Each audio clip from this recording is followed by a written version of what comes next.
नमस्कार, मैं डॉक्टर आशुतोष कुमार सिंह, प्राचीन भारतीय इतिहास, संस्कृति एवं पुरातत्व विभाग,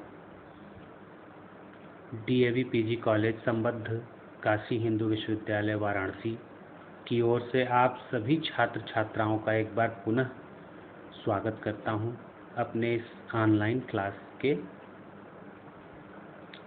द्वारा।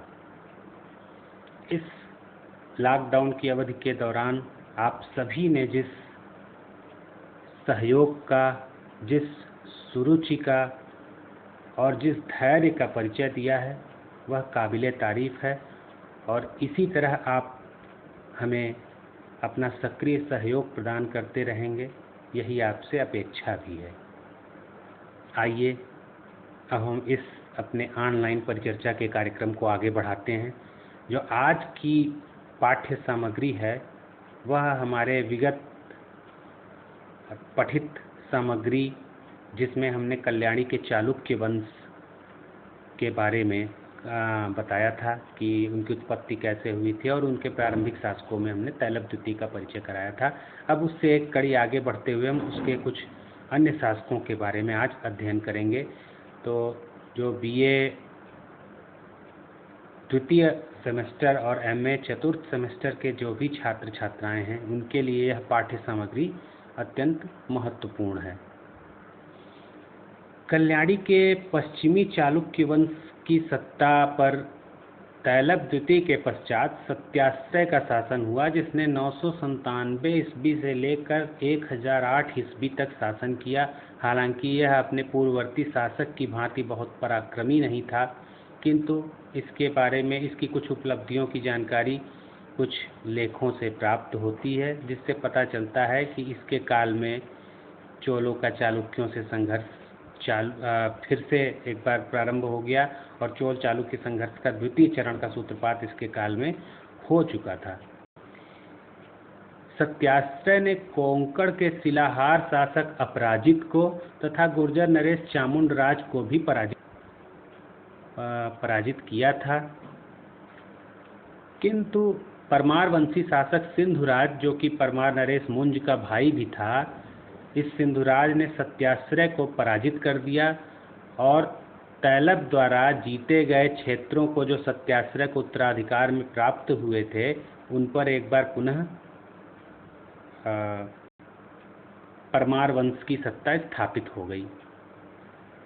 हालांकि चालुक्य सत्याश्रय का प्रमुख शत्रु, जो उसका परंपरागत शत्रु भी था, वह चोल वंशी शासक था और उसका समकालीन चोल वंशी शासक राजराज था। हालांकि राजराज ने अपने पुत्र राजेंद्र प्रथम को सत्याश्रय के विरुद्ध अभियान के लिए भेजा था, जिसमें राजेंद्र प्रथम सफल भी हुआ था और इसी दौरान चोल चालुक्य संघर्ष के द्वितीय चरण का सूत्रपात भी हमें देखने को मिलता है। इस संघर्ष में प्रारंभिक सफलता चोलों के पक्ष में दिखाई देती है, जैसा कि चालुक्य साक्ष्य, कल्याणी वाले चालुक्य के समर्थन करते हुए जो साक्ष्य हैं वह बताते हैं कि इसमें प्रारंभिक सफलता तो चोलों की दिखाई देती है, किंतु अंत में चालुक्यों ने अपने हारे क्षेत्रों पर पुनः अधिकार कर लिया था। इस तरह से बाद में चालुक्यों ने अपनी शक्ति को वापस पा लिया था, ऐसा इंगित होता है। अपने परंपरागत शत्रु चोल शासक राजराज के वेंगी पर बढ़ते प्रभाव से आहत होकर, डर कर, चालुक्य शासक सत्याश्रय ने चोल वंश से लोहा लेने की बात सोची। राजराज ने अपने पुत्र युवराज राजेंद्र के नेतृत्व में एक अभियान दल चालुक्यों के खिलाफ भेजा, जो 1006 ईस्वी के आसपास ऐसा अभियान किया गया, जैसा कि साक्ष्यों से इंगित होता है। और राजेंद्र ने बढ़कर इसमें भाग लेते हुए पश्चिमी चालुक्यों पर आक्रमण कर दिया और इस प्रकार चोल चालुक्य संघर्ष के द्वितीय चरण का सूत्रपात हुआ। राजेंद्र ने बर्बरतापूर्वक स्त्रियों, बच्चों, ब्राह्मणों, वृद्धजनों की हत्या कर दी, बनवासी पर अधिकार कर लिया, मान्यखेट को ध्वस्त कर दिया और ऐसा सब करते हुए चोल सेना वेंगी के उत्तर पश्चिम में लगभग 45 मील दूर तक कुल्पक के दुर्ग क्षेत्र तक बढ़ आई थी। ऐसे में चालुक्य सेना को भारी हानि उठानी पड़ी और उनकी पराजय हुई। उन्हें वेंगी छोड़ने पर बाध्य होना पड़ा। बाद में आगे चलकर पुनः वेंगी नरेश ने चोलों पर आक्रमण किया और चोल सेनापति इस युद्ध में पराजित हुआ। चोल सेनाओं को अपने राज्य से सत्याश्रय ने बाहर भगाया तथा तुंगभद्रा नदी के दक्षिण तक उन्हें खदेड़ दिया। अब दक्षिण की ओर कुरनूल तथा गुंटूर वाले क्षेत्र पर पुनः अधिकार कर लिया। इस तरह से देखा जाए तो सत्याश्रय ने अपने हारे क्षेत्रों को पुनः विजित कर अपनी ख्याति में थोड़ी सी अभिवृद्धि कर ली। सत्याश्रय के बाद विक्रमादित्य पंचम नामक शासक, जो कि 1008 से लगभग 1015 ईस्वी तक कल्याणी के चालुक्य वंश की गद्दी को जिसने सुशोभित किया, वह सत्याश्रय का भतीजा था और दशवर्मा का ज्येष्ठ पुत्र था। कैथोन लेख से उसके यशस्वी और दानशील होने का पता चलता है। इसके अतिरिक्त उसकी किसी भी अन्य महत्वपूर्ण उपलब्धि का ज्ञान हमें नहीं है। विक्रमादित्य पंचम के बाद जय सिंह द्वितीय नामक शासक ने 1015 से 1043 ईस्वी तक शासन किया।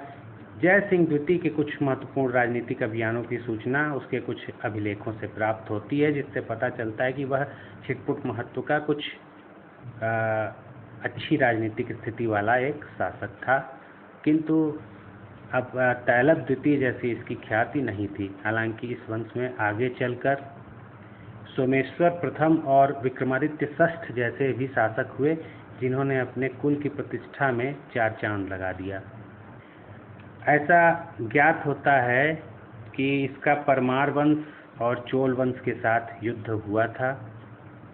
इसके शासनकाल में, जयसिंह द्वितीय के शासनकाल में, परमार शासक भोज का आक्रमण हुआ और उसने लाट और कोंकण क्षेत्र पर अधिकार भी कर लिया, जो कि चालुक्यों के क्षेत्र थे।